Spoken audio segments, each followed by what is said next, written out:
A simple city girl discovers a strange tattoo on her wrist, but when the vampire king touches it, the mark begins to glow, revealing her hidden identity and the secret of an ancient vow.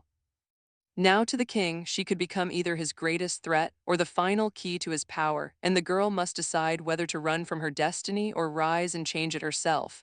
Rain always smelled different in Weiermont, like cold iron and wet roses, as if the city itself remembered old vows. I didn't believe in vampires until the night my wrist began to glow, and a king looked at me like he'd been waiting for my heartbeat his whole life. The storm had chased everyone off the streets, leaving the lanterns trembling in their glass cages and the cobblestones shining like spilled ink. I pulled my coat tighter and hurried past the cathedral steps, past the black carriage that never moved, past the tall gates that guarded Castle Nocturne like a secret that refused to die. I was only a messenger for the apothecary, someone who delivered bottles and bandages to people who didn't want to be seen.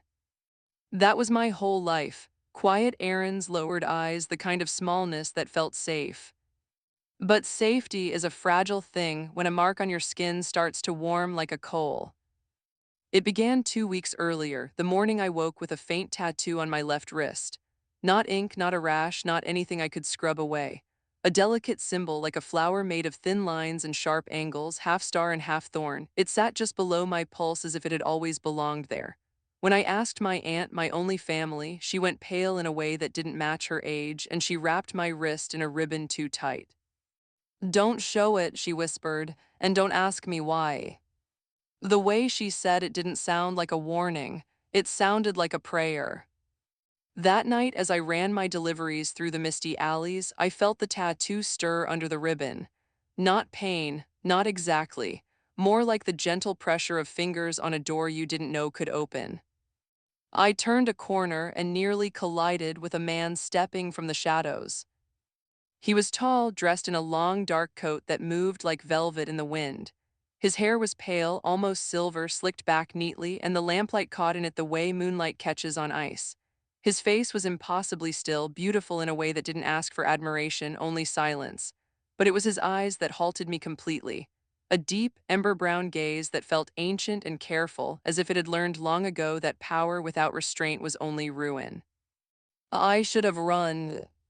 Instead, I stood there with my basket of glass bottles clinking softly, and I realized my chest had gone tight, not with terror, but with a strange ache, like recognition without memory. He spoke my name.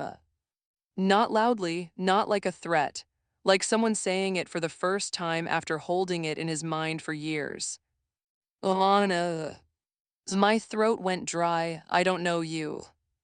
I know, his voice was low and steady. That's the tragedy. The storm groaned overhead. Somewhere in the distance, the cathedral bell struck once, not as a timekeeper, but as a warning. I backed away, my heels slipping on wet stone. The man didn't move to chase me. He didn't bare fangs, he didn't sneer like the stories. He watched me as if he was afraid of frightening me. A gust of wind tugged the ribbon at my wrist. The knot loosened. The fabric fluttered like a small white flag. His gaze dropped, just for a heartbeat, to my left wrist. In that fraction of a second, his composure cracked. It wasn't fear, it wasn't hunger. It was grief so sharp it made his face look younger, like an old wound had opened and he was remembering what it cost. He stepped closer, slow, palms open at his sides, as if approaching an injured animal. "Anna," he said again, and the sound of my name in his mouth carried something dangerously gentle. "May I?" I wanted to refuse. I wanted to shout, to call for help, to run until my lungs burned. But the alley was empty and the rain was loud, and something in me, something quiet, stubborn, and tired of being small, asked a different question. "Why do you look like that?" I whispered. "Like you're sorry." He swallowed, and for the first time I noticed the subtle tension at his jaw, the careful way he held his breath as if even breathing wrong could become a sin. "Because I am," he said, "and because I promised I would be." The ribbon fell away completely, sliding down my sleeve and into a puddle. The tattoo was exposed to the lamplight, pale lines on skin, almost nothing. His hand lifted. The air between us thickened. The world narrowed to the space between his fingers and my pulse. I could hear the storm, the drip of water from a gutter, the soft clink of bottles in my basket. I could also hear my own heart like it was speaking. He stopped an inch from my wrist and looked up to meet my eyes, asking permission without words. His expression wasn't commanding, it was humble. It startled me more than any threat would have. My voice shook. "If you hurt me." "I won't," he said, immediate and fierce, like an oath carved into him. Then softer, "I cannot." I didn't understand why, but I believed him, and believing him felt like stepping off a ledge. I nodded once. His fingers closed around my wrist, cool, not cold, like stone warmed by moonlight. The touch was careful, reverent, as if my skin was something sacred he didn't deserve to handle. The tattoo flared to life. Gold light poured from the lines, bright and clean, lighting the rain in molten streaks. It wasn't a harsh glare. It was a warm bloom like sunrise in miniature, and it pulsed with the rhythm of my heartbeat. The air filled with a faint scent, white lilies and smoke, so vivid it made my eyes sting. The man, no, the king, because every story had trained me to recognize the posture of a ruler, stiffened as if struck by something invisible. His breath caught. His thumb trembled against my skin. "After all this time," he whispered. My wrist burned, not with pain, but with memory that wasn't mine. For a blink, I saw a great hall of dark stone and candlelight. I heard singing in a language I didn't know. I felt someone placing their hand over mine, solemn and warm, and a vow spoken with tears in it. Then it was gone. I swayed dizzy, and his other hand came up, fast, protective, to steady my elbow. He didn't pull me closer. He didn't take advantage of my unsteadiness. He simply held me upright like it mattered that I stayed standing. His eyes shone, not with hunger, but with something that scared me more: hope. "You're alive," he said, voice breaking on the last word. "They told me you couldn't be. They told me the bond was broken." "What bond?" I asked, barely able to speak. "Who are you?" He looked around the empty alley as if he could feel eyes in the rain, listening. Then he released my wrist and lowered himself, actually lowered himself, until he was kneeling on the wet stones in front of me. A king, nailing in the mud as if that was the only position his heart could bear. "My name is Lucien," he said, and the name carried the weight of legend. King of the Night Court, the monster in every bedtime story. I couldn't breathe. He didn't smile. He didn't revel in the fear his title should have inspired.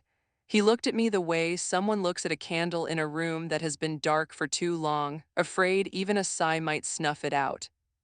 "And you," he continued, voice quiet, "are the last person I swore to protect, even from myself." A cold chill slid through the alley, sharper than the rain. The lantern nearest us flickered and dimmed. Somewhere behind the walls, a distant howl rose and cut off abruptly, like something had been silenced. Lucian's head snapped to the side. His eyes hardened, not cruelly, but urgently, like a man forced to remember he was dangerous only when others refused to be kind. "We don't have time," he said, standing in one smooth motion. He took a step back from me as if giving me space mattered even now. They felt it, the glow. "Who did?" I asked, clutching my wrist, watching the light fade into a faint ember beneath my skin. His gaze met mine, and the tenderness there didn't disappear, even as fear edged his voice. "The ones who hunted you before you were born," he said. "The ones who will burn this city just to make sure you never become what you are." My stomach dropped. "What I am." Lucien reached into his coat and pulled out a small object wrapped in black cloth. When he unfolded it, I saw an old signet ring, dark metal set with a stone the color of dried blood, carved with the same thorn flower symbol as my wrist. He held it out, not as a demand, but as a truth he could no longer hide. "That mark," he said softly, "is a royal seal. It means you belong to the Night Court." My mind refused the words even as my skin still tingled with light. "That's impossible. I'm nobody." Lucian's expression shifted, pain and tenderness braided together. "No," he said, "you were never nobody." A sharp crack split the air, not thunder. Footsteps, many on wet stone, closing in from both ends of the alley. Shadows moved where there shouldn't have been movement, and the rain seemed to hesitate as if the storm itself was listening. Lucien didn't move toward me. He moved in front of me. It was a simple act, almost quiet, but something in it tightened my throat. A king placing his own body between a girl in the dark, like protection was not a crown but a choice. His voice dropped to a whisper that felt like it was meant only for my heart. "When they come," he said, "do not be brave for me, be brave for yourself. Promise me." I opened my mouth, but the words wouldn't come. Because at the mouth of the alley, where the lantern light stopped, a figure stepped forward wearing a mask of bone-white porcelain. And on the mask, painted in gold, was the exact same symbol as my wrist, only cracked down the center like a broken promise. The masked figure tilted its head, as if smiling without a mouth. Lucian's hand tightened into a fist at his side, not with rage, but with restraint. "Oh, they found you," he breathed. And my tattoo, as if answering their presence, flared bright again, so bright it lit the mask like a beacon, while Lucien turned to me with a look that felt like both apology and goodbye. The alley felt suddenly too small for the air inside it. The golden light from my wrist painted Lucian's pale cheekbones and the rain-slick stones, turning every droplet into a trembling spark that gave us away. Lucien didn't curse, he didn't snarl. He simply inhaled, slow and deep, like a man choosing who he would be in the next moment. "Anna," he murmured without taking his eyes off the masked figure, "when I tell you to move, you move. Not because I command it, because I won't survive the thought of you being harmed for my mistake." "My mistake," I whispered, but the words fell into the storm. The porcelain mask gleamed at the mouth of the alley. Behind it, more shapes gathered, cloaks, boots, the faint shine of metal. They moved with practiced silence, like people who believed they owned the night. I couldn't see faces, only the suggestion of mouths behind fabric, the outlines of weapons they didn't quite show. The masked figure lifted a gloved hand, palm forward in a gesture that looked almost polite. "King Lucien," a voice called out, smooth and cold as if carved from marble. "How touching you found her for us." Something went still inside Lucien, not fear, something heavier, responsibility. "Oh, she is under my protection," he said. A soft laugh slipped through the rain. "That's what you said last time." My stomach tightened at the way the words landed. Last time, like a chapter I'd never read but everyone else remembered by heart. Lucian's shoulders rose a fraction, shielding me more completely. I noticed then how carefully he kept his hands visible, how he refused to let his body turn into a threat even when threatened. His restraint didn't feel weak. It felt like strength trained on purpose. "Anna," he said again, quieter, "do you trust me?" I wanted to say no. My life had taught me to mistrust everything large, large promises, large love, large men with beautiful faces in dark alleys. But my wrist was still warm from his touch, and the warmth didn't feel like a trap. It felt like an answer. I don't know you," I admitted, voice shaking, "but you didn't hurt me, you didn't even try."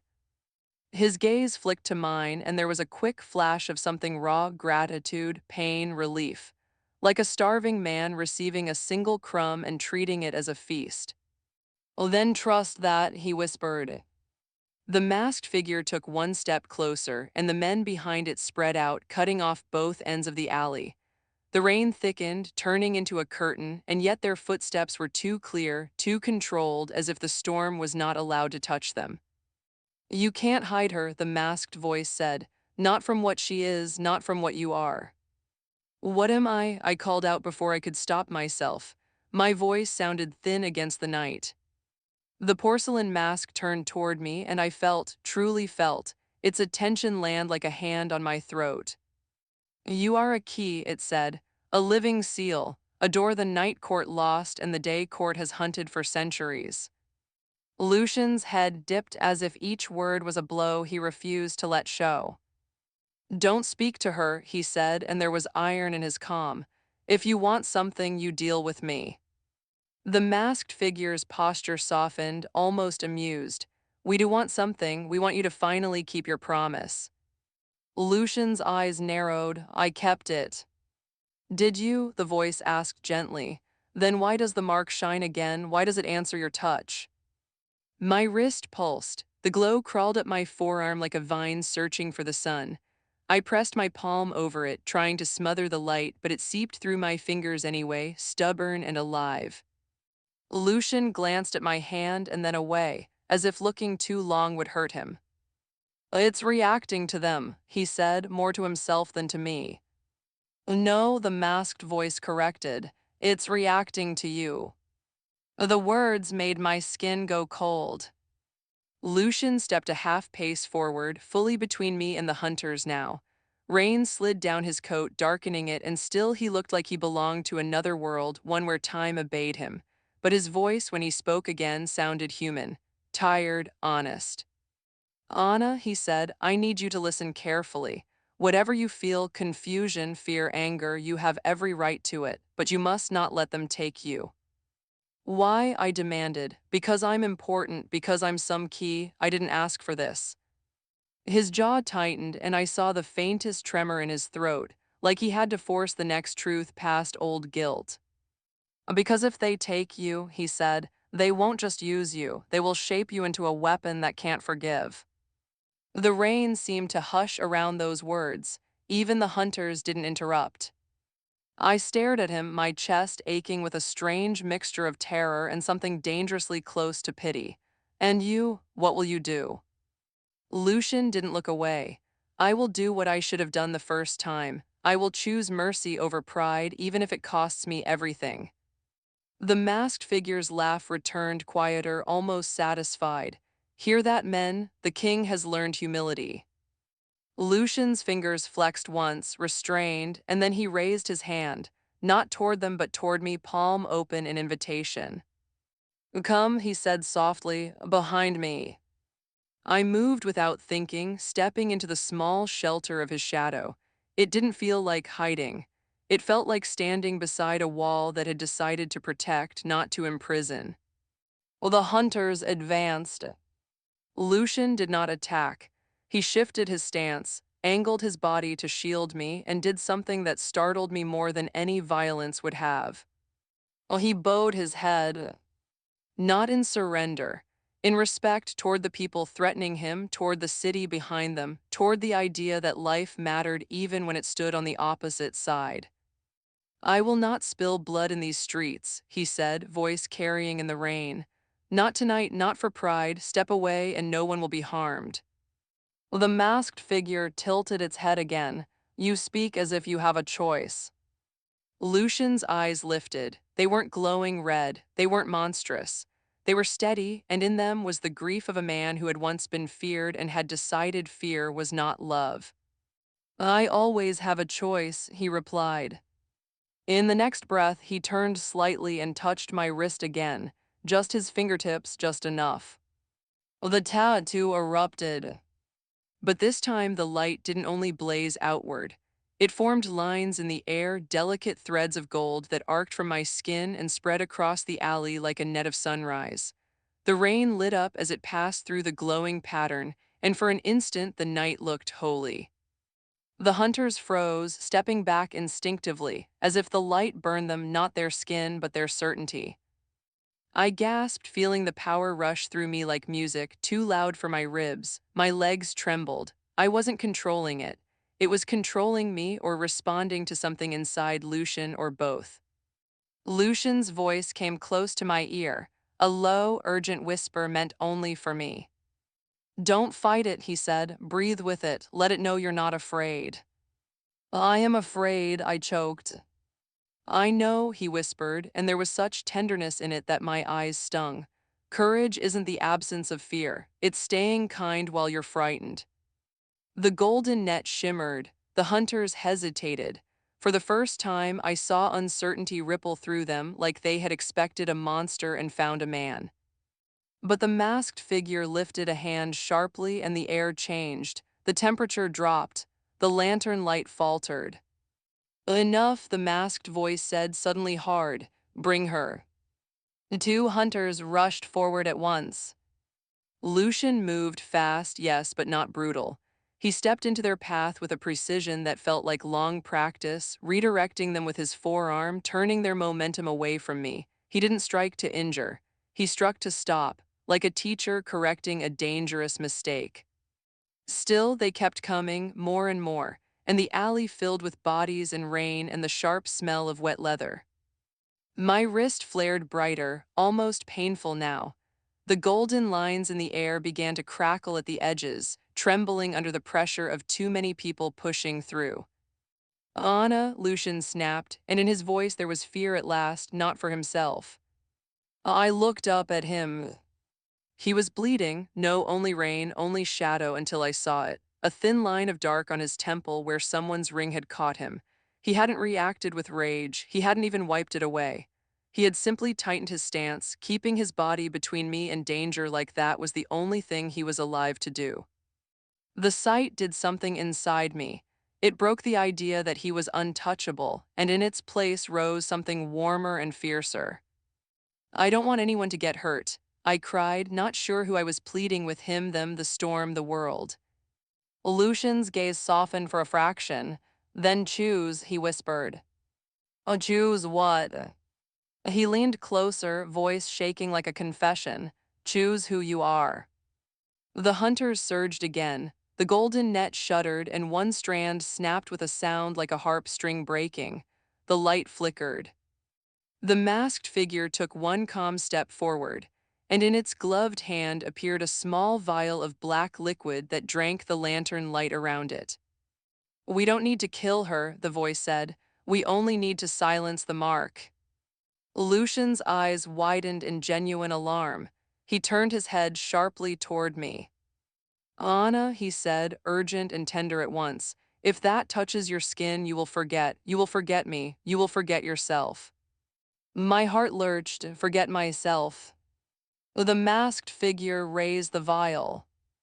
Lucien lifted his hand to my glowing wrist again, and this time his touch wasn't just careful.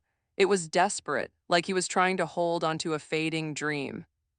The tattoo blazed so bright I could barely see his face. And then, through the roar of light and rain, I heard a whisper inside my mind. Soft, familiar, impossibly gentle. Not Lucian's voice. My mother S. Anna, it said, like a hand on my cheek in the dark. If the king touches the seal, the door will open, and once it opens, he will finally remember what he did to save you. Lucien stared at my wrist as if he'd heard it too, his expression shifting from fear to dawning horror. Because in the center of the glowing symbol, a new line appeared, drawing itself like living ink, forming a word in a language I didn't know, but somehow understood. Betrayer. Lucian's hand jerked back as if burned. His eyes met mine, wide with agony. And behind him, the vial tipped, black liquid falling toward my skin, while the golden net shattered into sparks around us. The black liquid fell like a droplet of night breaking free from the vial, and for one breath the whole alley seemed to lean toward it. I reached instinctively, not to catch it, but to protect the one thing on my body that suddenly felt like my only anchor. Lucian's hand shot out first. He didn't shield himself, he shielded my wrist. The droplet hit the back of his fingers and vanished with a faint hiss, like rain landing on hot stone. No smoke, no horror, just a sharp, clean scent like crushed herbs and burned paper. Lucien flinched, not in pain exactly, but in something deeper, as if the liquid had bitten into a memory instead of flesh. The masked figure went still. So, it said softly, almost satisfied, the king can bleed for her, how noble. Lucien didn't answer. His fingers flexed once, and I saw the smallest tremor run up his wrist, like a chill he refused to admit. His eyes remained fixed on me, searching my face as if trying to read whether I had already begun to forget. Anna, he whispered, voice raw, say your name. My lips parted. For a terrifying second, my mind felt blank, like someone had wiped a slate clean. Then my heartbeat steadied, and the simplest truth rose through the panic. Anna, I said, the word was mine, it fit. Lucien exhaled, a quiet break of relief that made my throat tighten. He looked like he'd been holding that breath for years. The hunters hesitated again, thrown off by the fact that their weapon had landed on the wrong skin and the world hadn't ended the way they planned. The rain kept falling, indifferent, but everything inside me had changed. My tattoo still glowed, though the light now wavered like a candle in wind, and at its center the word remained, betrayer, etched in gold like a cruel joke. I couldn't stop staring at it. I couldn't stop staring at him.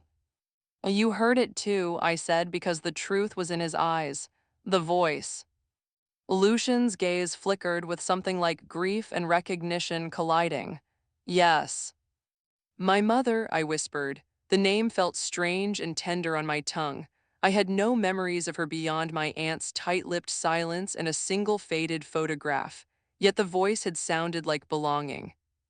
The masked figure's head tilted, listening with hunger to our confusion. Sweet, it murmured. The seal is waking. How long until it tells her everything, King? Lucian's jaw clenched. He turned his head slightly, just enough to address the mask without letting his body stop shielding me. It will not have her, he said. Then give her the truth, the masked voice replied almost kindly. Let her decide whether to stand beside a monster. The word monster landed between us, heavy and familiar, like the bedtime stories that had shaped my fear. And yet the only monster I could see in that moment was the one trying to erase my mind. Lucian's voice dropped. Anna, we need to leave now. Wait, I breathed. My hands shook so badly I had to lace my fingers together to steady them. It called you a betrayer. Oh, he didn't deny it. That was what made my chest ache. Lucian's eyes held mine with unbearable steadiness. Yes. A crack of thunder rolled over the rooftops, and for an instant the alley brightened with white lightning. In that flash, I saw Lucian's face clearly, no arrogance, no cruelty, only the haunted look of someone who had made one terrible choice and lived long enough to understand every consequence. I betrayed someone, he said quietly, to save you. The words stole my breath. Me, I asked, barely audible. Lucien nodded once, and that single motion felt heavier than any confession I had ever heard. Before you were old enough to remember anything, before you were old enough to forgive. The masked figure laughed, delighted. Tell her what you did, tell her how many nights you. Silence, Lucien said, and the alley seemed to hush under the force of it. Not magic, authority, the kind that comes from someone who hates their own power enough to use it carefully. The hunters shifted uneasily, and I realized something. Lucien wasn't feared because he was cruel. He was feared because he was capable, and he chose restraint anyway, even now, even with my life on the line. Lucian's hand hovered near my wrist, not touching, like he was afraid the seal would accuse him again. Anna, look at me, he said. I will tell you everything, but not here. Why not? I demanded, anger rising through the fear like a flame searching for oxygen. Because it makes you look bad, because you want me to keep trusting you. His face tightened and then softened in a way that hurt to watch. Because if you hear it here, surrounded by them, your pain will become their weapon, and you deserve more than that. The kindness in that answer made my eyes burn. It would have been easier if he had been selfish. Another hunter stepped forward impatient, and Lucian's head snapped up. Enough, the masked figure said. We've watched the king perform humility for years, take the girl. Well, the men surged again. Lucien moved like a dark tide held back for too long, fast, controlled, never reckless. He didn't strike faces. He didn't break bones. He redirected, blocked, shoved shoulders aside, forcing distance without cruelty. Even when a hunter swung something blunt at his ribs, Lucien twisted so the blow glanced away, and he still didn't retaliate with the lethal strength he clearly carried. He could have ended it in seconds, I realized. He was choosing not to. And that choice, that restraint, made him more terrifying and more admirable than any monster story. Anna, he said sharply over his shoulder, run to the carriage gate. There's an iron ring on the wall, pull it. I can't leave you, I blurted. Lucian's laughter was a single, breathless sound, almost disbelief. You don't owe me loyalty, you owe yourself life. I don't want you to die for me, I snapped, and the words came out broken. His eyes flashed with something that looked very much like sorrowful affection. Then live, that's how you repay it. The hunters pressed in again, and one slipped past Lucian's guard, reaching for me with a gloved hand. I stumbled back, my shoulder striking the damp brick. Panic surged. The tattoo flared, not in brightness this time, but in warmth, like a hand clasping mine from the inside. The gold lines rose from my skin again, trembling, and for a moment I sensed a door inside my chest, half closed, whispering that it could open wider. The voice of my mother returned, faint, wrapped in the rush of blood in my ears. A kindness is not weakness, it said. The seal chooses the heart that refuses to harden. A sob caught in my throat. I don't know what you want me to do, I whispered. And trust the part of you that still hopes, the voice replied, even when it hurts. Well, the hunter's hand grabbed my wrist. Instantly, the tattoo blazed so bright the man recoiled, as if the light rejected him. He stumbled back, clutching his palm, more startled than injured. The masked figure stepped forward again, voice turning sharp. It responds to her will, break her will. Lucian's head snapped toward the mask, and something cold entered his eyes, not rage but clarity. A line had been crossed. He didn't attack the hunters. He spoke quietly, and the sound carried through the rain like a bell. Anna, he said, I am going to do something I swore never to do again. My stomach dropped. What? His gaze locked on mine, and I saw it then. Fear, not fear of the hunters, fear of himself. I'm going to open the gate, he said, the old way. The tattoo pulsed, almost answering. The masked figure's posture changed, a sudden tension like an animal sensing fire. No, it hissed, you wouldn't. Lucian's expression was agony and decision at once. I won't kill, he said, voice trembling with restraint, but I will not let you touch her mind. He turned to the wall beside the alley, old stone etched with forgotten carvings, and placed his palm flat against it. Not a slap, a touch, a plea. The rain slowed, as if the night itself held its breath. The carvings began to glow with the same gold as my wrist, spreading outward in a pattern that matched my tattoo. A hidden seam appeared in the stone, an outline of a door that shouldn't have existed. The masked figure lunged forward, suddenly frantic. Stop him. Two hunters rushed at Lucien. He didn't move away. He kept his hand on the wall, even as they struck him, even as his shoulders jolted. He stayed. Because his promise mattered more than his pain. My throat tightened so hard it hurt. Lucien. The hidden door in the stone began to open, not outward, but inward like the world peeling back. A rush of air poured from the gap, cold and sweet, carrying the scent of ancient libraries and winter gardens. The golden light spilled out, and for a heartbeat I saw a corridor beyond the wall, lined with dark candles and quiet shadows that felt safe. Not safe like a cage. Safe like refuge. Lucien turned his head toward me, rain on his lashes, blood, or maybe just shadow at the corner of his mouth now. His eyes were bright with a desperate kind of hope. Go, he said.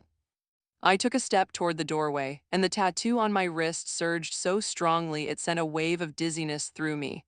The word betrayer flickered, and beneath it, just for a blink, another word began to form, faint and trembling like a truth trying to surface. A protector. My breath hitched. Lucien saw it too. His eyes widened, and the emotion that crossed his face was so naked it nearly knocked me over, like a man being forgiven by something he never believed would forgive him.